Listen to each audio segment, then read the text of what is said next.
Today is day 5 in the hospital, and I still don't have an answer as to what is going on with me. So,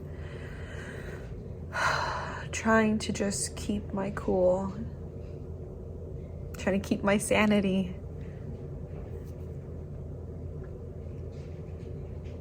But it's hard, because all I want to do is just be home.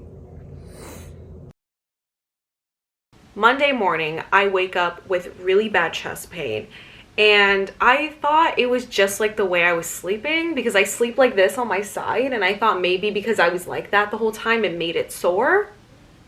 I don't really know. I woke up with chest pain, and I was like, oh, that's weird, but you know, didn't really like think anything of it. Went on with my day, went to work. It was hurting all day, but I was kind of just like, it's all right. I don't know. And I go home, you know, it's still hurting, and the next morning I wake up and it's still hurting, and I'm like, okay, that's strange, but maybe it'll go away today. And I'm going about my day, I'm at work, and I'm telling my coworker, because I'm starting to like get a little concerned, and I'm like, I asked my coworker, like, hey, do you ever get like pain right here, like in the middle, like my chest is hurting? And he was like, oh yeah, like that's heartburn, just take a Tums. And I was like, okay, I don't know what I could have eaten to give me heartburn, but I guess that makes sense. And it's actually a running joke now at my office because of this. And so I go home and it's still hurting, and I'm just like, okay, I'm getting a little scared now. Like, is there something wrong? And so I call my mom, of course, and I'm telling her, you know, my chest is hurting. I don't know what to do. Should I go to the hospital? Am I okay? And she's like, oh, it's probably just air. I get that sometimes. And I was like, okay, I guess so. And she's like, you know, but if you feel like you should go to the hospital, like you should go. And I'm like, no, it's okay. It's 9 o'clock at night. Like, I'm sure I'm fine. I'm just gonna go to bed.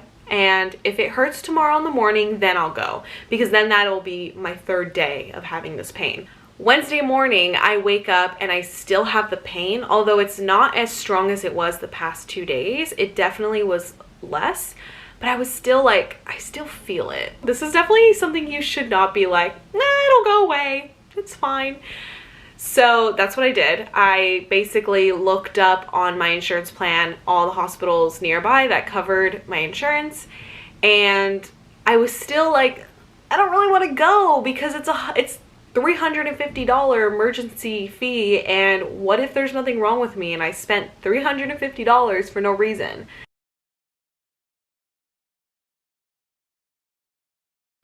But then the other part of me was like, what if it is serious and you're glad you went early rather than waiting? So after all the deliberation, I just decided, you know what, I'm gonna go. And so I texted my bosses and was like, hey, I've been having chest pain. I'm just gonna go get this sorted, and I'm sure I'll be back later. And so this is like 8 a.m. Wednesday morning.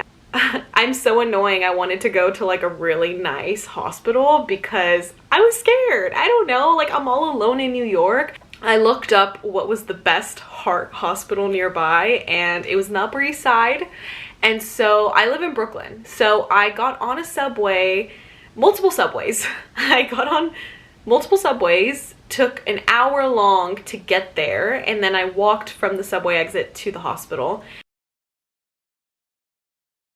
And I was like, hey, I have chest pain, don't really know what's happening. And they did an EKG, and then they're like, okay, you're gonna come back here to the room to do tests. And I was like, okay, sure.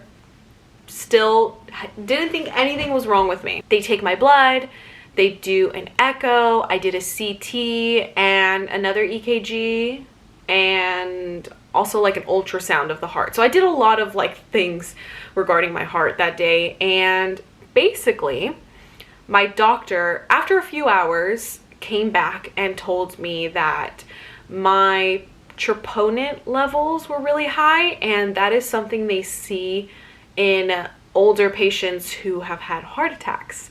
So I guess my troponin was supposed to be 50, and it was like at 2,000, which was obviously not great. And I was like, okay, what does that mean? And they were like, we don't really know what's going on. All we know is that something is wrong and we need to find out what it is. So he told me that they were going to admit me into the hospital, and I immediately started bawling because this is fucking terrifying. Like, this is so scary. I have never in my life been admitted to the hospital. I have never been in the hospital like this completely alone before in my life. So this was really terrifying. And keep in mind, my family is in California and I'm in New York. So I am freaking out that I'm completely alone, and there's obviously something wrong with my heart. My whole family wanted to fly out immediately, but I kept pushing them off because I was like, I don't want you to fly all the way to New York, spend all that money if you don't have to, and I'm fine, you know? So we decided that the best thing was to have my stepmom come out first. And just because she's the closest and she doesn't work, and so it was easier for her to come. Thank God she came, because when I saw her, I started bawling. She got there the same day that I was hospitalized, but like at 1 a.m. And so I was the whole day completely alone from 8 a.m. to 1 a.m. And when she got there, I was so happy and I felt relieved. And the next day, my dad actually ended up flying out as well, because we realized that I would be there longer. So my second day in the hospital, one of my doctors told me that I needed to do a cath lab because they weren't sure if I had a tear in my heart, because the symptoms I was showing, it's kind of hard to explain, but they had two guesses. It was either it was from the infection I had a month previous to this, or it could be a tear in my heart, which show the exact same symptoms. So they had to rule out the scariest one, which was the tear in my heart. So that's what the cath lab was for. The cath lab, if you don't know what that is, they put a catheter in your vein up into your arm to look at your heart, to get like a clear visual of your heart. And I actually I have a scar. You can't really see it. Hold on. Oh, there it is. There's the little scar, and I have another one right here because they actually had to enter through a second place because it wasn't, I don't even know. I was freaking out the whole time, so I don't even know what the fuck was happening. And that was terrifying. I had my arm like this the whole time, and I'm sitting there staring at the monitor with the doctors looking at my heart like, so that's my heart. Okay. I'm just looking at my photos, and I'm gonna put these on the screen so you can kind of like live through it with me. And of course I'm talking to my work and letting them know what's going on because I'm not there. And they sent me this beautiful bouquet of flowers, and it was just very sweet, and it made me cry because this was all very terrifying. I mean, I'm 25 years old in the hospital for my heart. That's not normal.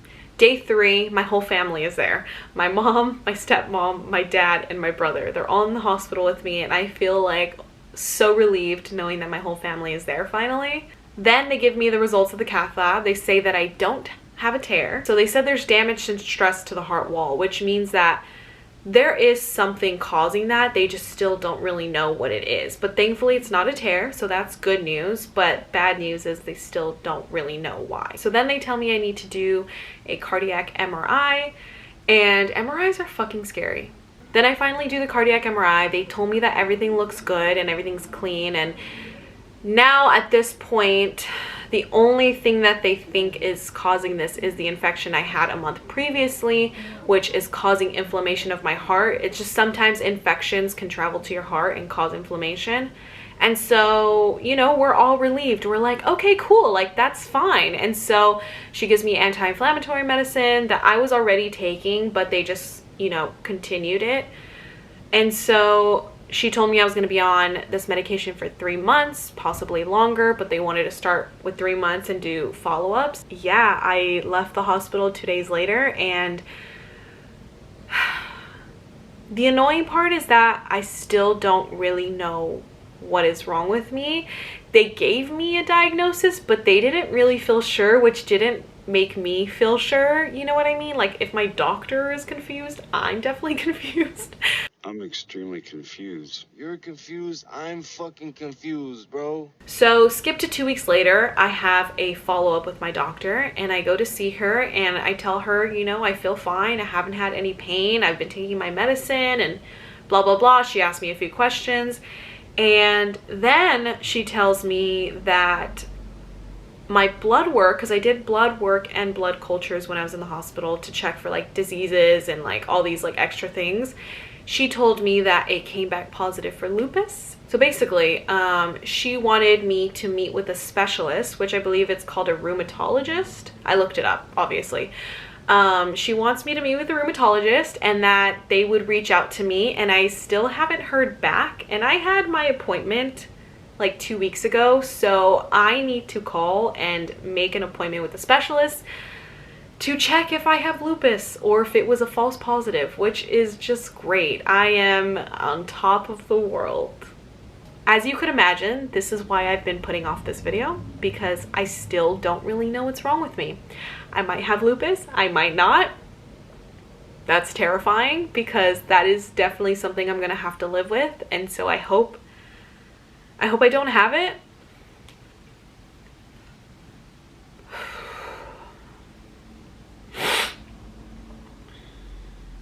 I actually haven't thought about this in a while, and I think it's because it's so scary that I try not to think about it.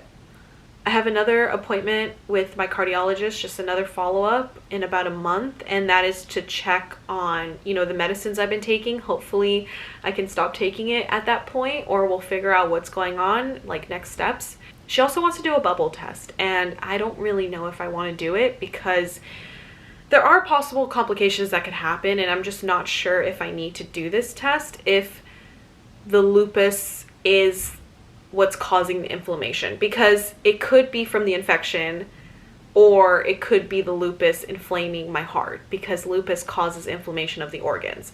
So yeah, that leads you to today. Today is June 12th.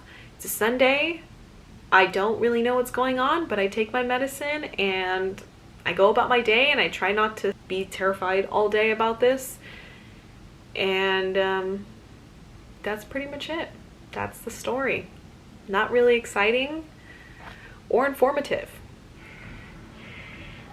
The only other update I have is that I moved apartments, which you kind of saw in my last vlog. You saw me touring apartments, but I've been living here now for a little over a month. I've been living in New York City for 3 months, which is insane. And yeah, I'm just living life, going day to day, trying to just navigate living here. And that's pretty much all my updates.